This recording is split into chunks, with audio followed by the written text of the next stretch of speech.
What is going on, rough gutters? Now, I apologize for last week's mispronunciation of Robert England. England.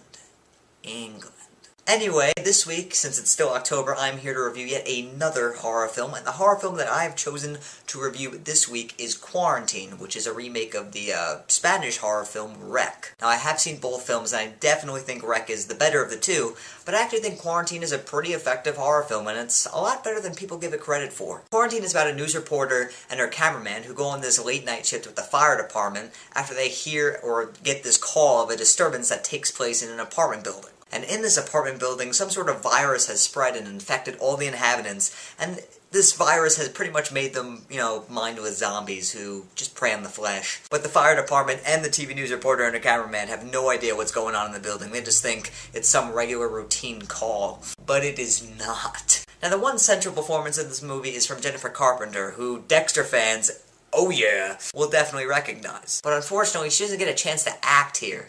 And it's unfortunate because she's actually really good in Dexter, and she's a pretty underrated actress. But here, all she gets to do is scream uncontrollably for pretty much the entire movie. There's very little downtime for the audience to get to know her, to feel for her, to care for her. Most of the time, you just want her to shut the hell up. And that's not a good thing for the movie. Luckily, the way the movie is filmed and the genuine scares definitely make up for her lackluster performance. And the movie is filmed handy-cam, kind of like Cloverfield, Blair Witch Project, you name it. It tries to get that real-world feel like you're there and that these things are happening like right in front of your face, and it does work in this movie, and it works really, really well. There are multiple moments where I was just scared shitless. I'm not gonna lie, I jumped out of my seat a few times.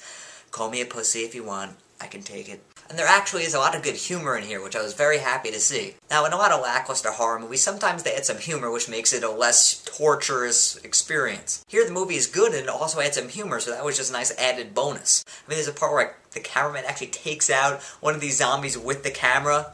Nicely done. And also, there's a great amount of tension built up in this movie. I love the use of the small confined space inside this apartment building. You really feel like the walls are closing in on you. You feel like danger is around every corner. And that is definitely something you want in a horror movie like this. That's definitely something you need. And also, the zombies are pretty terrifying, and I like how strong they were.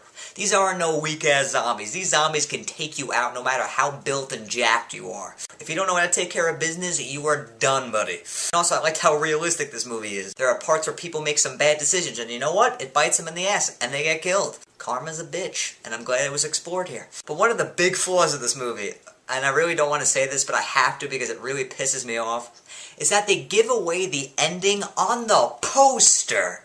You see that? That's the end of the movie. Congrats. If you haven't seen it, I'm sorry I ruined it, but that is the end of the movie. Poster. Why? I mean, yes, it does sell the movie pretty well, and it does look like a cool horror movie if you're just looking at the poster. I don't know, that's just me. So overall, I actually think Quarantine is a pretty good horror movie, despite some pretty bad performances. I mean, the acting isn't very, top-notch here. It's got some genuine scares, some really good blood and gore. It's got some nice humor here and there, and it's a very claustrophobic and very tense movie. Yes, it may not be as good as Wreck, but hey, it's one of the better remakes of the past couple years. So if I were to give it a grade out of 10, I would probably give it an 8 or an 8.5 out of 10.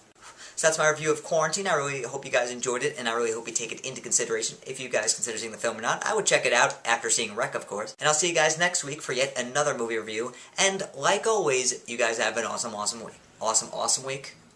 Can you have an awesome, awesome week? Well, if possible, have an awesome, awesome week. It's cool. I don't know what I'm saying. See you guys.